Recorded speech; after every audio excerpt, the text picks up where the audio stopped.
sewing friends, happy summertime. We've officially crossed the seasonal change line as according to the calendar.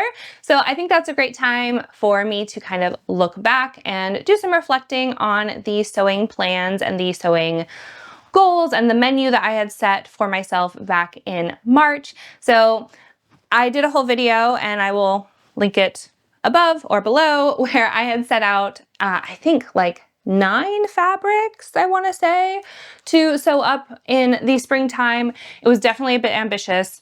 I always am overly ambitious, but I try to think of it as a menu rather than like set plans. And you'll see where I did choose some things straight off of the menu, places where I made some substitutions, and then some things that I just, to continue the analogy, just didn't order this time around. And, you know, maybe they're for next time. So I thought I would go over how those things kind of went and what my reasoning was for making those changes or to just press pause on certain projects, and then what I learned from the things that I did make. So I had a lot of fun with the way that I approached my spring sewing plans this year. So I was, for work, working on like a Sew the Trends kind of report, looking at what was out on the high street and the runway, but also like how are those things then styled. So rather than looking at just individual pieces, like what are kind of some of the vibes, like some of the aesthetics, I guess they're sometimes called, coming out of that. So less about the individual pieces, but more of the vibe, more of like the whole look. And I took the ones that I really liked and kind of applied them to my own wardrobe and wanted to, yes, like look at what do those outfits look like as a whole, but then also the individual pieces, how will they work in my wardrobe? So with that, I made 4 little outfit looks that I wanted to sew up for the spring. So the first one was inspired by the garden girly trend. And for this one, it's really about like juxtaposing kind of workwear with more feminine pieces. So I really love the idea of doing a pair of overalls or even like kind of a more structured pinafore, something like that, in like a workwear fabric with then like a very dreamy, floaty, very feminine kind of blouse. So that was my idea for Garden Girly with the Jenny overalls from Closet Core and then like a really soft feminine blouse. Then next up was this like literary chic / poet core. This one is really just like fall academia vibes, but like rebranded for spring, which I really liked. And I really liked the way that you have these kind of basic, well, not basic, but like very classic shapes and styles, but then kind of in more like soft, breezy fabrics, more spring, summer like tones for color. And I really love this style. I think it's something that I already have quite a bit in my wardrobe that I can make work for this, but for this one I wanted to do a Bernadette skirt and then a top that I already had in my wardrobe, but kind of rework it a little bit. My third look was just kind of spring basics, some things that I'd had in my stash for a while that I knew if I would just like get them made up, I would get a lot of wear out of. So that's, spoiler, that is the look that I prioritized and really went for that one early on, and yeah, I'll get to that later. And then the fourth look, I kind of combined two of my favorite looks I had been seeing for spring summer, and that is like sports hybrid, where yeah, we're combining kind of more casual athleisure pieces with like actual structured, you know, more elevated things. So I paired that with my current obsession, which is clown core. And if you've been with me this year, like I talk about it all the time. I just absolutely love like anything kind of Harlequin inspired. I think it is so fun and such a nice way to bring like so much silliness to the wardrobe. So my interpretation of that was to do a pair of Harper bloomers from Ready to Sew, and then like a chambray shirt, just kind of like hung open over like a graphic tee with some sneakers. That's kind of my, it's like sporty, but it's not necessarily like, it's not athletic wear necessarily, but it's still kind of like in that vibe. And then of course, like the bloomers, like they're so clown coated. So those are my plans. And I gotta say, I still love every single one of them. I think they are so fun, but again, like limited time. And I ended up doing so many big house projects this spring. And so my sewing time ended up being really limited, and yeah, lots of factors at play. But now I'll just kind of go through them one by one and share either what changed or what I actually got made. So for the first look, you can see, didn't make much progress. I got my fabrics washed, but yeah, they're still uncut. And for the blouse, I knew that I wanted to really toile it, really make sure I had a really nice fit, that I got the details of the pattern hack that I wanted really dialed in. And so I did make a toile. Is this here? Spoiler, I'll talk about it a little bit more later. I will say I wasn't totally satisfied, and I was not willing to cut straight in to my gorgeous garden stripe Liberty fabric. It just wasn't gonna happen. So I need to do either another round of toiling, or I need to decide to maybe eliminate some of the details and go for something more like streamlined for this fabric. So no top for that one. And then for the Jenny overalls, I knew I was gonna have to like pattern Tetris a lot with this fabric because I had just under what the recommendation was. And I was gonna be okay with that. And then I washed it and I found like some really big faults in the fabric. And I think they are my fault. I typically keep most of my fabric in this room where I have the blackout curtain. But I think a couple years ago, because this has been in my stash for ages, I was like, oh, I really want to make something with it. And maybe it's a bit too like out of sight, out of mind. So I brought it out of this nice dark room and left it in the sunshine for like a couple of months in the summertime. And now it has like giant sun marks. And then also just from being folded up in my stash forever, it also has really like intense center lines. And I just knew that I was not going to be able to get the pattern out of this fabric now that I was going to have to not only just like Tetris it for the length, but also to cut around those not so nice areas. I could have used it to make a toile, but I was just kind of honestly like so disappointed that I was like, I don't even want to touch it. I'm so busy right now. I don't think I want to take on like a pretty intensive project anyway, with like all the details that you have with those overalls and all the top stitching and the hardware, and then to like add an additional barrier. I was just like, I just cannot. So I still think that they would be a really great piece in my wardrobe. Like I said, I don't have anything that shape, and I think it would be really great to mix it up, especially like in the kind of cooler side of spring and then the fall, where like I can get a bit bored of just wearing like trousers or skirts every day. To have like a different shape, I think would really serve me and my wardrobe. So this whole thing might just be getting like pushed out to fall. Maybe I'll use this fabric just to make kind of like a toile run eventually. But yeah, that's where this one is. Was a little bit dead in the water. A bit disappointing, but again, I still really love the look and we'll try to make it up someday. So for my second look, I was kind of building on this Seamwork Madhu top that I made a few years ago, I think 3 years ago.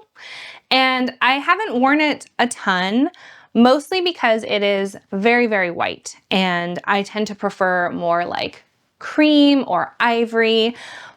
So my plan was I was going to dye this, soften it up a little bit, and really use it kind of as a building piece for that like forest librarian, poet core, literary chic vibe that I fell in love with.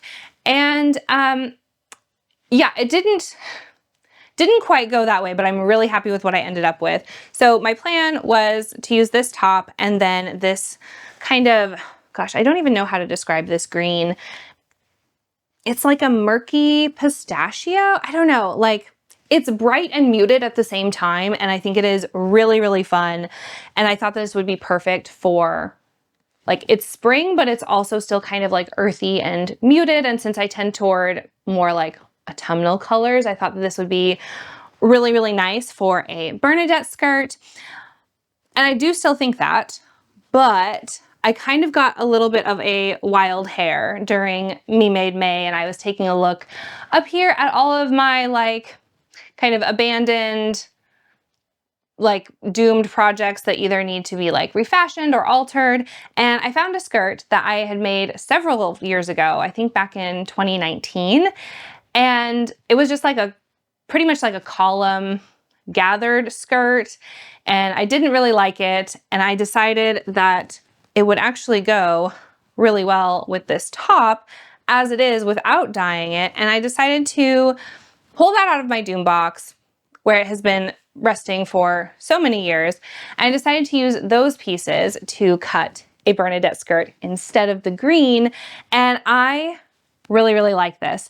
Now, I don't think, I would say that these two pieces together are more of like a preppy, like nautical leaning vibe, at least paired together. The blue and white stripe is very like punchy. It's more of a, yeah, if we're talking like color families, this one is more cool. It is more clear, which even though it's not like right up by my face, it is definitely like a different vibe than a lot of the things in my wardrobe. But I've been having a lot of fun playing around with that contrast actually. So I have been absolutely loving this. I don't think that it fits necessarily that forest librarian, very like soft, feminine, poet core thing that I was initially inspired by, but I'm really happy to have let go of that plan. I still think that the green in a Bernadette skirt would be super, super cute, but I'm really, really happy that I have this in my wardrobe again for a bit of contrast. It's a little something different for me, and I just think it is so, so cute. Look number 3 was really just about sewing up some basics for spring that have been on my mind for a while now. So the first thing was to resize this ready-to-wear graphic tee that I got in Portland last year. It's from one of my favorite fabric shops. So this is their old t-shirt design where they didn't have very many sizes in stock. So I just took what they had and was like, oh, I will just resize it. It'll be no problem. It'll be easy.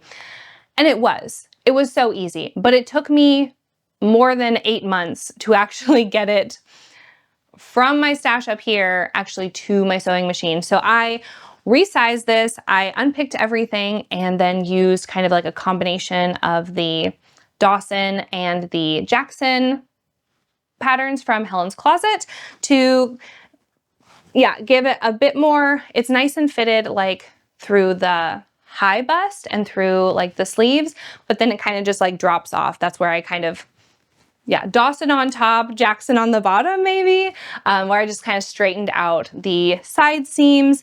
So it still has that very like, I don't know, it's kind of like that 90s style like baby tee. It's not quite cropped, but I was thinking maybe I should crop it a little bit more, mostly because the first time I wore it, I caught it in my jeans zipper and now there are 2 little holes here. I do need to interface them so they don't grow anymore, but like I mostly tuck the shirt in anyway, so it's not that big of a deal. But after spending all that time, you know, to then immediately get a hole in it, that's my own fault, but still very annoying.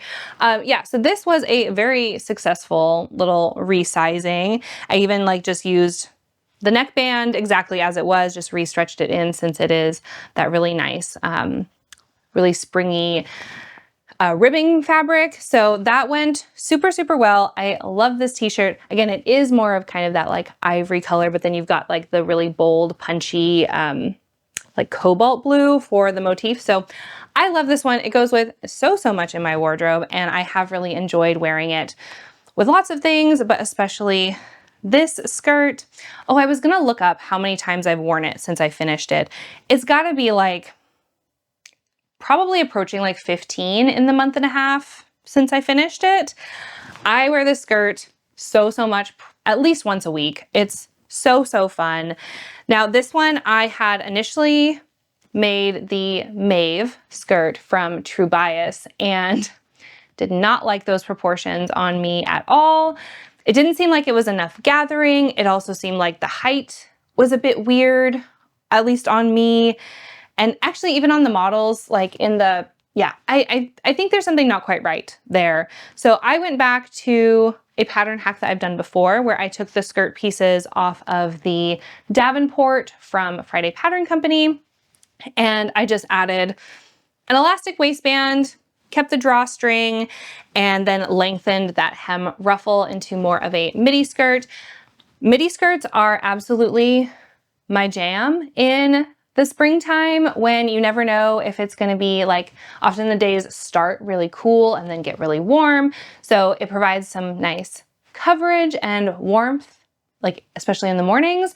And then as it gets warmer or on warmer days, they're still really light and breezy because this is a, it's a modal rayon from Cloud 9 from a couple years ago. And it's just like so soft and floaty. I feel like it has a bit more structure to it than like your run-of-the-mill viscose, but it is just like so light. And I think that the combination of this like very bohemian shape, like it feels very kind of like hippie boho, but then you have again these like bright cobalt and kind of this like coral color makes it a bit more modern. And yeah, the horse print is so fun. I definitely wanted to prioritize getting this made up this year. I really wanted it for Lunar New Year back in February to do as my like year of the horse celebration, but I do have it and I will be definitely wearing it all throughout 2026. So look number 4, my kind of sporty clown core mashup, was another one that did not get off the ground, unfortunately. I, for one, did not even purchase a chambray fabric for the blouse, even though I do have both the patterns I was going to use kind of together. I have both of those, they're printed, they're ready to go, but I didn't have the fabric that I wanted. And I could have prioritized getting that, but some other things just kind of, other purchases got in the way, we will say. And then for the Harper trousers, or the bloomers rather, I have the fabric, but I didn't get around to getting myself the pattern. I still really love this look. I still love both of these pieces. I think they would be really great in my wardrobe. Yeah, together, apart, mix and match with other things for sure. I just didn't get around to it this time around.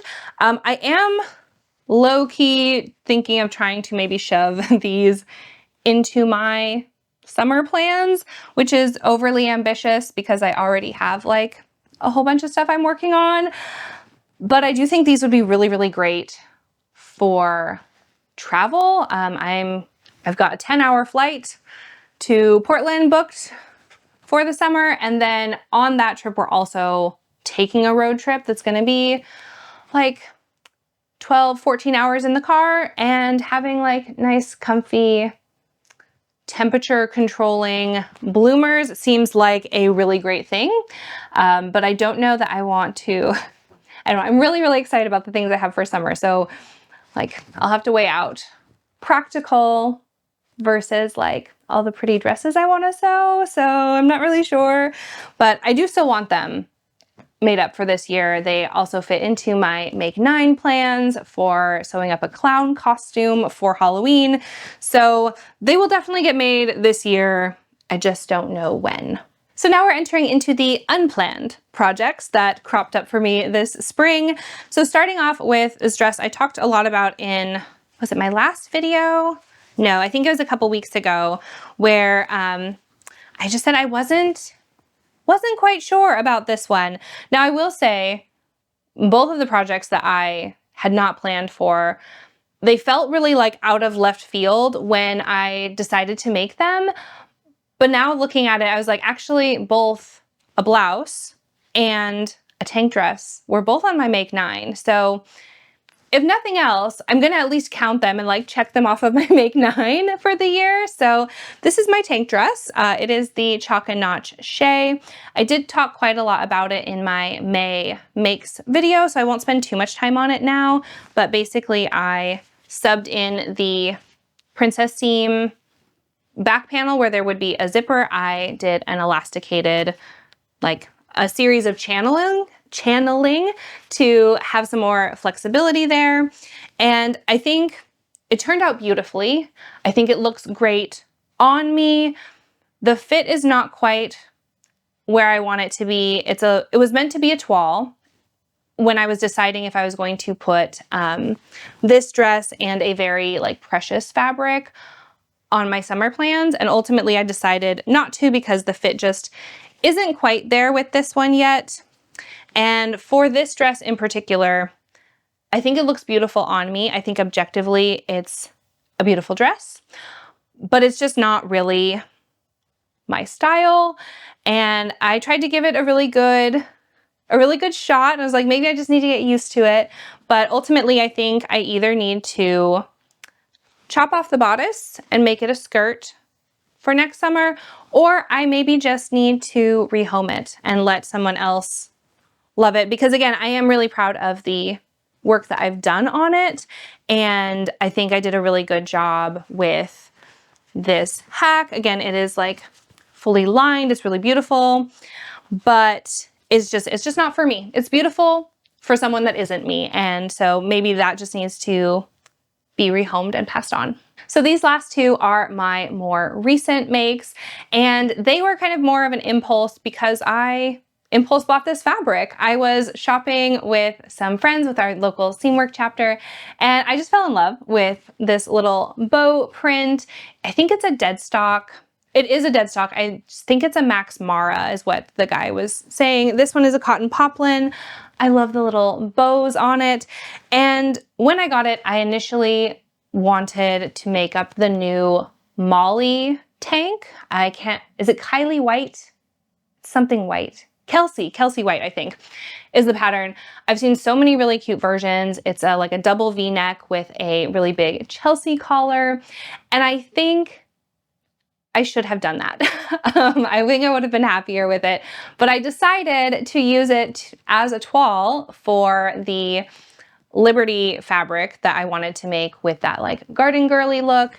And I think the bows I knew were already like kind of pushing it for me cutesy wise, but I was like, I think if I go all in, I think I'll end up really liking it. And I was wrong.